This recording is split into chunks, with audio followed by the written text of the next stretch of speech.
Good evening, brothers. My name is Ken Alfred. I'm a member of Phi Beta Sigma Fraternity Incorporated, Tri Sigma Chapter, Washington, D.C.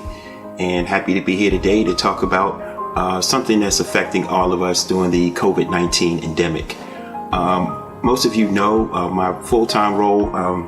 Formerly, I'm a registered nurse, board certified in behavioral health.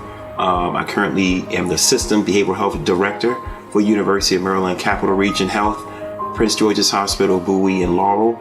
And I see everything in my behavioral health walk in all my system hospitals. I get a lot of questions about being socially isolated, mental health, and mental wellness. So today, we're going to take to answer some of those questions about what is depression, what is sadness, what is anxiety, and above all, when do I need to activate a response if it's out of my control? Okay, because obviously with COVID-19, many of us are socially isolated and we are not able to experience human contact the way we experienced it before COVID. Now people have been isolated for many, many months. It's an undetermined amount of time when this will end, and people are beginning to feel the effects of long-term isolation. So before I jump into what the mental health, mental wellness part of this is, let's talk about the state of Prince George's County. What's happened to this county and Washington, D.C. area proper, Montgomery County, related to mental health and mental wellness? First of all, we can say, particularly in my role, I've seen a 30% increase in the amount of mental health, mental wellness issues that come to the hospital every day. These are people who are now newly homeless. Evictions are on the rise. People are experiencing long-term effects of hunger, deprivation, and of course, mental illness mixed with drug abuse. We're seeing an increase in PCP, marijuana, and alcohol in the county, in the Tri-DMV area. And people coping skills, the ability to cope, they're kind of taking it out on each other. We're also seeing a rise in domestic violence. Recently, October was our month to talk about domestic violence and how to survive it. And we're finding that there are more cases that are fatal. Husband to wife, relative to child, child to parent. We're seeing all over the place domestic violence is increasing, as well as the violence associated with that condition. So between the increased drug abuse, the increased mental illness, and then increased domestic violence, Prince George's County, DMV, Montgomery County are struggling to manage population-wise mental health, mental illness, mental wellness. So I want to just take one or two pockets of that, because that's a lot to kind of unmask. And the good news is that there is hope. But let's talk about depression. For those of you, many of you use the word depression every day and not associating it with it in its clinical form. What does it look like? What is depression and sadness? And then what do I do if my sadness or depression suddenly takes me to a different zone, or a zone that I can't snap out of? So let's kind of talk through that for a minute. Depression. So when I hear people say that I'm clinically depressed, I always laugh inside, because, very few of us, the good news is that very few of us really are truly clinically depressed. We may experience episodes of sadness, and that's actually a normal part of what we should experience. But depression is something different, and I'm going to kind of describe what that is in a minute. So let's talk about, what it feels to be sad. So sadness is a feeling of sorrow, unhappiness. So sometimes, how you get up in the morning, you just don't feel like doing anything. You don't have any energy. You got to kind of auto-motivate because you just naturally aren't showing up. That can be considered sadness. Sadness is a place where your mood, you're not kind of jumping for joy. You don't have the energy, and you may be in a state of not being motivated, lack of energy. That's can happen at any time. You could go 5 days a week, and then 2 days of that week you might feel sad. Good news is that is normal, and then most people talk through that, have friends, family, or relatives or they auto-acknowledge or they self-acknowledge, and that they're able to manage it and move on. Depression is a little different though. When we talk about depression, we're talking about something where it's described as a lack of energy, difficulty to maintaining concentration, and a lack of interest in life. Depression in itself can last a lot longer than sadness. So depression, when we start to be concerned as clinicians or nurses and doctors, we look at 6 weeks or more, you waking up, not having energy, difficulty maintaining your concentration, or lack of interest in life. That's when we begin to become concerned and that there may need to be an intervention. Versus sadness, where you might have 1 or 2 days that you just feeling like the blues, blah, not feeling well, maybe reflective of a loss that you had. Those are the normal gamut of emotions, and people experience that at different levels. Okay? Who is affected by depression? Because depression is the one I said 6 weeks or longer of feeling sadness every day. That's the one that we really want to pay attention to in terms of doing things to support it. So who feels blue? Who feels depressed? Well, 1 out of 10 Americans suffer from clinical depression. And that, again, affects not just your mental health, but your physical health. So it's not uncommon for people who are clinically depressed to be overweight because they eat a lot. The food is a comfort thing for people who are sad. Or there are people who just stop eating and they're underweight. So just don't think that overweight is always a sign of clinical depression. It can actually go the other way. The person is just feeling very blue. 1 out of 10 Americans are affected by it. And again, we're seeing increasing levels of depression related to COVID-19 isolation. Okay, here's just some facts about depression. So we're talking about, again, 6 weeks of feeling sad, not able to snap out of it, and needing additional support. So it's one of the most common illnesses found in human beings. You can have very serious forms of depression, or you can have something that's more chronic, and we'll talk about that later on. About 20% of all people in the United States at one time or another will experience depression. And remember, guys, it's just not related to COVID. A person with a new diagnosis of cancer, let's say failure of like losing a job or unemployment, losing housing, those things can throw you quickly into a depression that becomes one that you can't escape. So just keep that in mind. Women are 2 to 3 times more likely to fall victim of this mood disorder than men. So we find depression a lot more in our women. But I also do believe that men underreport depression, particularly black men. We already have a stigma to seeing the doctor for physical things, and we see that stigma increased in mental health. Depression tends to run in families, so we know there is a gene that people have to make the predispose them to depression. We actually have identified that gene, and if you also trace someone's family tree, you may find an uncle, an aunt, or someone or mother, father that may have a predisposition to this mood disorder called depression. About 1 in 5 adults suffer in the United States from depression at one time in their lives. And then about 17 million Americans suffer from depression each year. So, where does depression come from? Well, we do know that depression has a hereditary or genetic predisposition or physical vulnerability to the condition that allows a person's mood to not be regulated. And when I talk about that, those are big words. So basically, we know your body carries a gene that may predispose you to being depressed.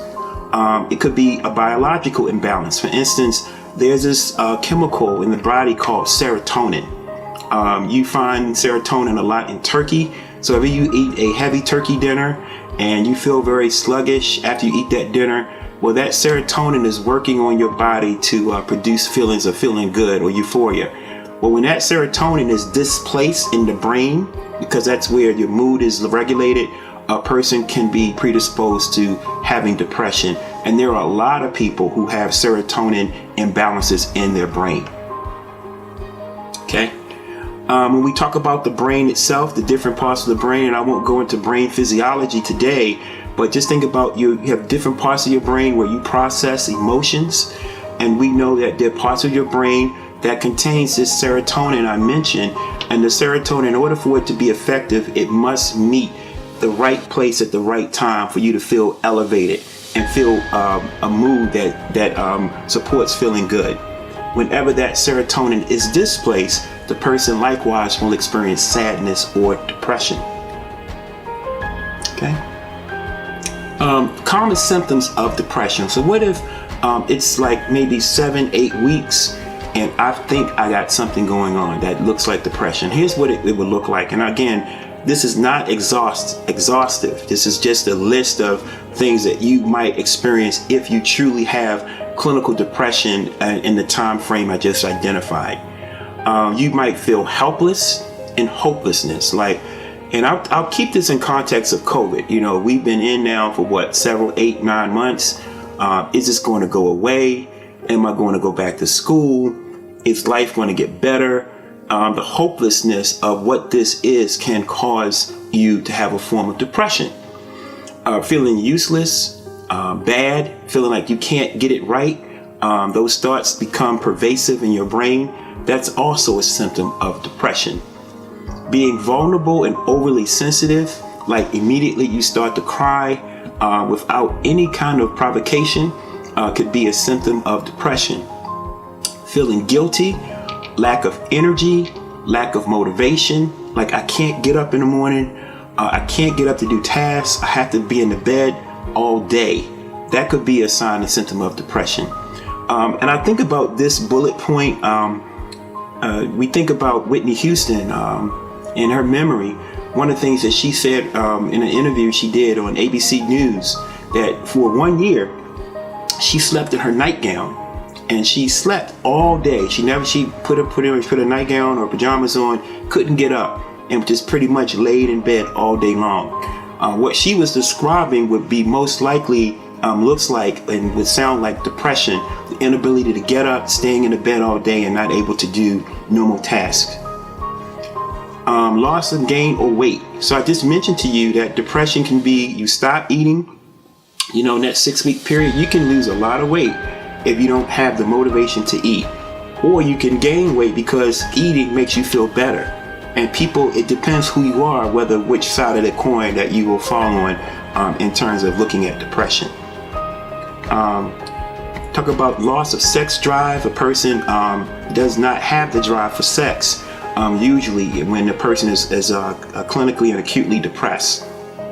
Forgetfulness, lack of focus and concentration. Like literally you sit down and try to do a task that normally you can do and you just can't get your thoughts to form the right way. That is a form of also can be one of the symptoms of depression. Then physical pain, and this is the one that most people miss.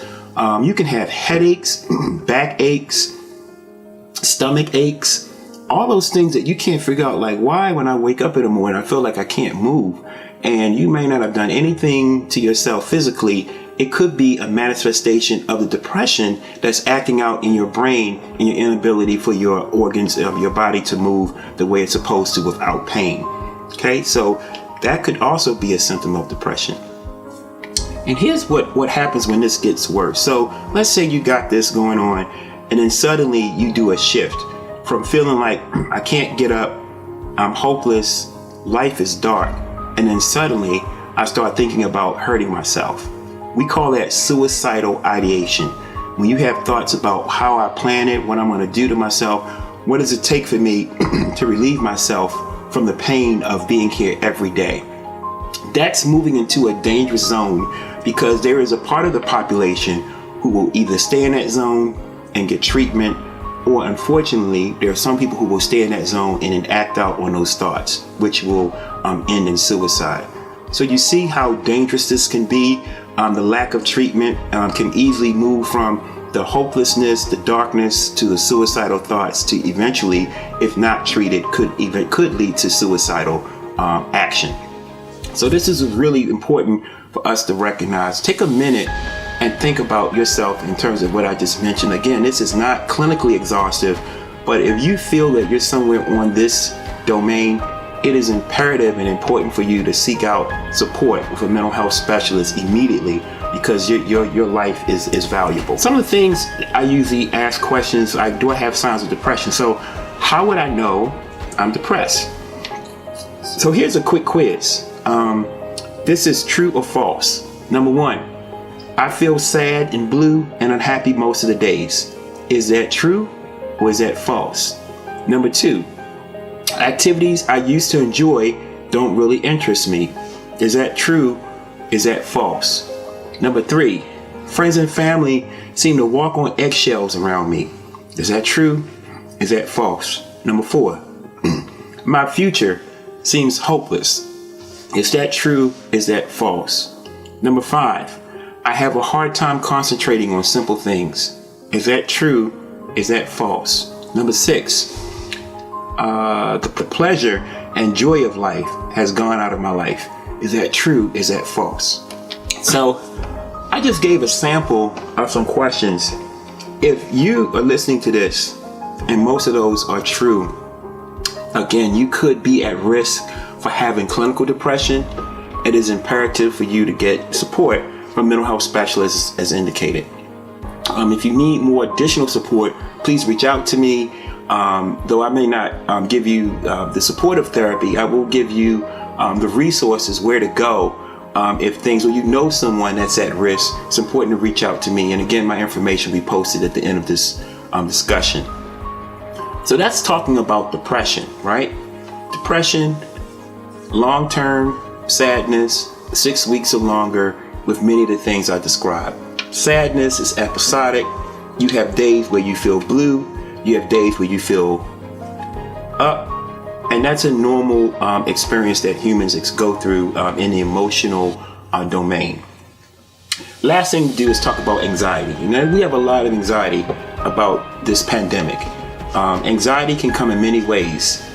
You can feel uneasy about everything, and I think everybody's in that zone. So I always put it in 4 domains. There's normal anxiety that you do to wake you up every morning, to get you motivated, to get your bills paid, to get your life focused, to go to your job, to go to school. That's normal anxiety.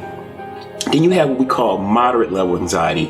And that's probably related to what you experience to see around us today, where people are uneasy about going to populations or market, worried about the election, the news, because for most of us, the election has been a source of moderate anxiety, as well as the COVID-19 endemic. So you put those 2 things together, your level of anxiety increases. The definition, again, for anxiety is a feeling of uneasiness, of something impending doom, or something you cannot control. And for most of us, again, the level of stress will affect our anxiety levels as we continue to move through this COVID endemic. The 3rd level is, let's call it high anxiety. And that's where you actually, if you was to take a person's pulse, so the pulse is right here. If I was to put my 2 fingers here on my radial area, I could actually measure my heart rate. So if you was to measure this thing for over a minute, like you literally take your fingers and you count for 1 minute, if this is over 100, this is a problem. You literally just feel your beat and you start from 0 and you go to 60 seconds. If this is over 100, this is a problem. People who have high anxiety easily go between 100 and 120 beats per minute. Okay? A person's blood pressure can be increased, vital signs increase, they start to sweat. You see their voice, they start to get very light in their voice. They get very rapid in their speech, and it increases as the anxiety continues to increase. This level of anxiety is unsustainable. And eventually, if you stay at the high level, this will start to affect your body. In one of the presentations I've done, we talked about cortisol, which is a hormone to release to help you when things are, your hormone to help you is your fight or flight, gives you energy, helps you to heal. Well, cortisol is bad for your body if it's released, not just in a time of stress, but constantly released. And in high anxiety, a person has a high level of cortisol, which can actually hurt their body in the long term. So it's important for you to know your anxiety levels and then fix that. In The last stage of anxiety, which is called panic level, this is where life is just uncontrollable. Your vital signs are out of whack. I mean, you're really at a very high level with your heart rate, your blood pressure, your speech is rapid, your breathing's affected. So you'll see a person sometimes, if you see the person breathing in a bag, they're trying to control their breathing. Their vital signs now have taken over. The anxiety has controlled their body's response to the environment, and it becomes detrimental. Panic level anxiety is not sustainable.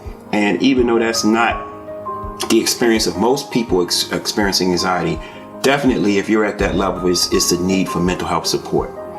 So just looking at anxiety, I would always say high level, panic level, definitely seek out support.